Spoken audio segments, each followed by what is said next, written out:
My Little Golden Book about Frida Kahlo by Silvia López, illustrated by Elisa Chavarri.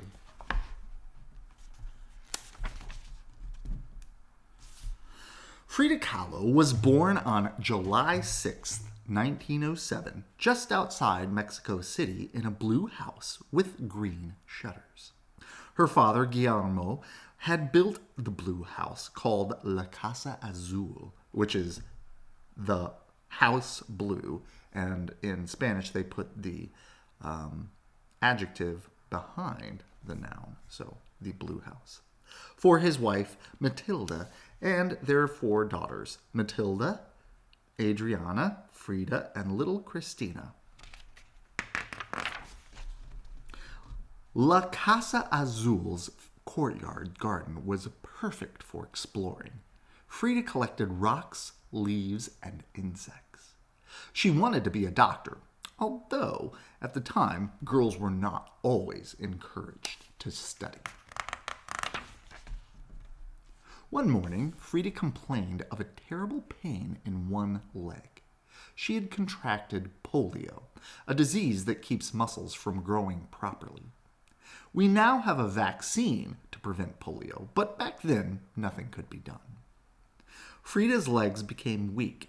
She had to stay in bed for months. How boring. To entertain herself, she fogged up a window with her breath and drew a door with her finger. She then pretended to fly out and go dancing with a secret friend. Polio left Frida with a limp, but she was strong and independent. Her father encouraged her to play sports, even wrestling. Guillermo was a photographer. He showed her lovely buildings and taught her about Mexico's beautiful art and history. He knew his daughter was smart. Frida was accepted to an excellent high school. There were more than 2,000 boys and only 35 girls. She was a good student, but she was also mischievous. Frida once sneaked a donkey into school and let it wander through the halls. One day, an artist named Diego Rivera came to the school to paint a mural. Frida began playing pranks.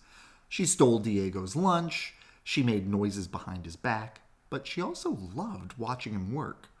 Her eyes sparkling beneath eyebrows shaped like raven's wings.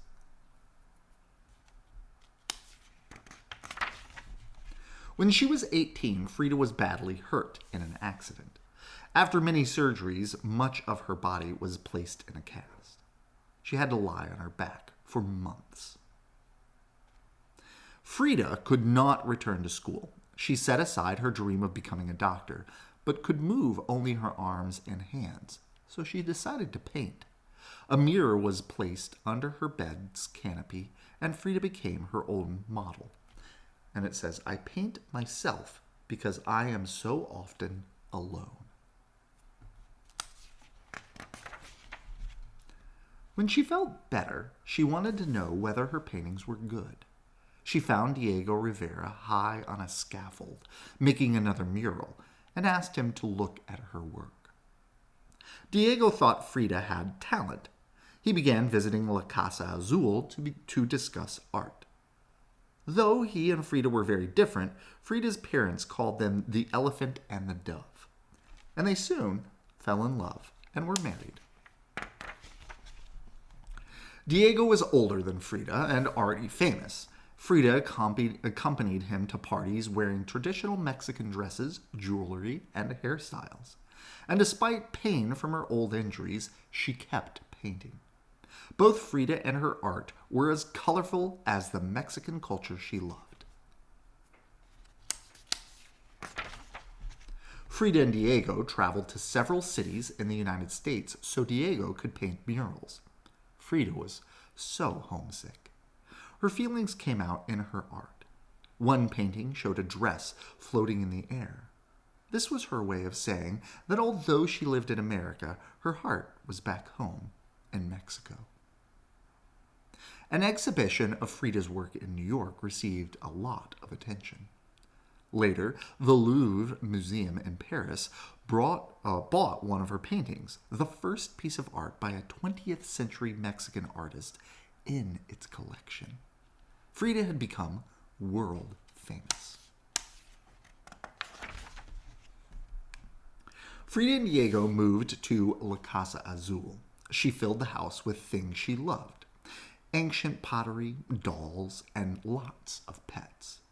There were rabbits, parrots, Mexican hairless dogs, a deer, an eagle, and a spider monkey named Falang Chang.